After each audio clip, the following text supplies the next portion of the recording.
Welcome to the Commonwealth Museum and our virtual exhibit about Massachusetts history.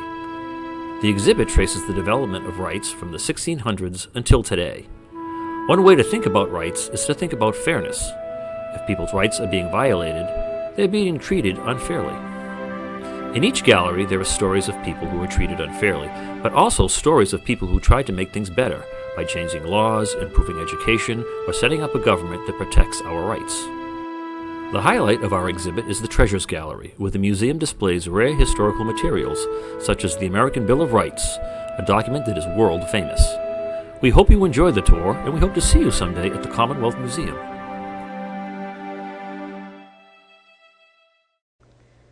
The Massachusetts story begins with its first people. It is important to remember that Native people remain in Massachusetts today, including the Wampanoag, Nipmuc, and Massachusetts nations. Many Massachusetts place names are actually Native words. The word Massachusetts is a reference to hills, the Blue Hills in Milton and Canton. Some common foods were cultivated by Native people before the arrival of Europeans. Because women did the farming, we call corn, beans, and squash the Three Sisters. They were important to the diet of the first people and of Americans to the present day.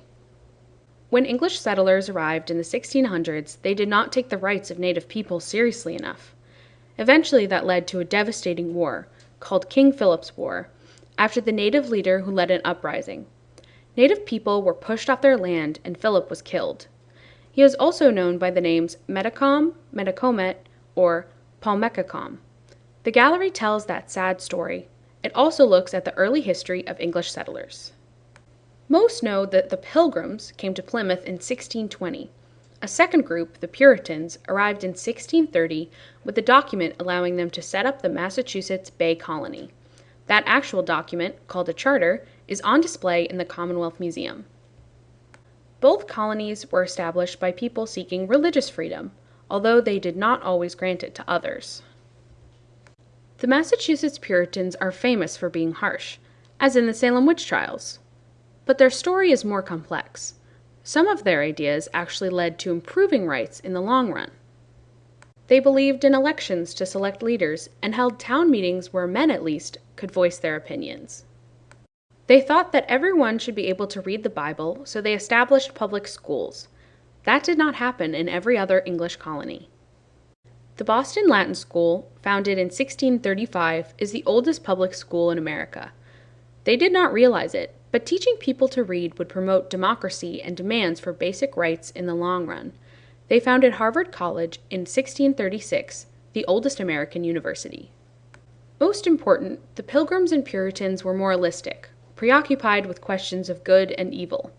In the 17th century, that could mean hunting witches, but later, some of their descendants became reformers, trying to protect the rights of people. The gallery takes a close look at the famous Salem witch trials. Standing in the witness stand, visitors answer a series of questions to determine if they would have been thought to be a witch in 1692 Salem. Do you own a cat or dog? If you do, they might suspect that your pet is an imp or a familiar who is working with a witch. 20 people were executed before the witchcraft hysteria ended. A new court was set up after that, to make unfair trials less likely. It is still in business today. It is called the Supreme Judicial Court of Massachusetts. It is an example of injustice leading to reform. A highlight of the gallery is the touch table, allowing us to examine 17th century documents.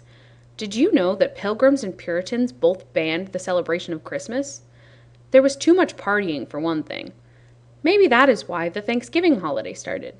Although the Pilgrims did not know that they were starting a holiday, many towns began to have harvest feasts. Maybe they actually missed having a holiday like Christmas. Why is Thanksgiving on Thursday? Some think it was a special day for Puritans, called Lecture Day, because the minister would give another sermon. Many towns selected Thursday for Thanksgiving. Another document is called the Selling of Joseph, considered the first anti-slavery tract. Judge Samuel Sewall of the Salem witch trials knew that he had been wrong. There really were no witches. He began thinking more deeply about right and wrong.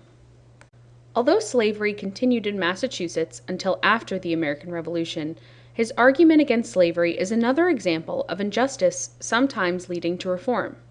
He also thought that the rights of Native people should be respected and that women should be educated. This period ended when King William and Queen Mary issued a new charter for the colony that combined Plymouth and Massachusetts Bay in 1691.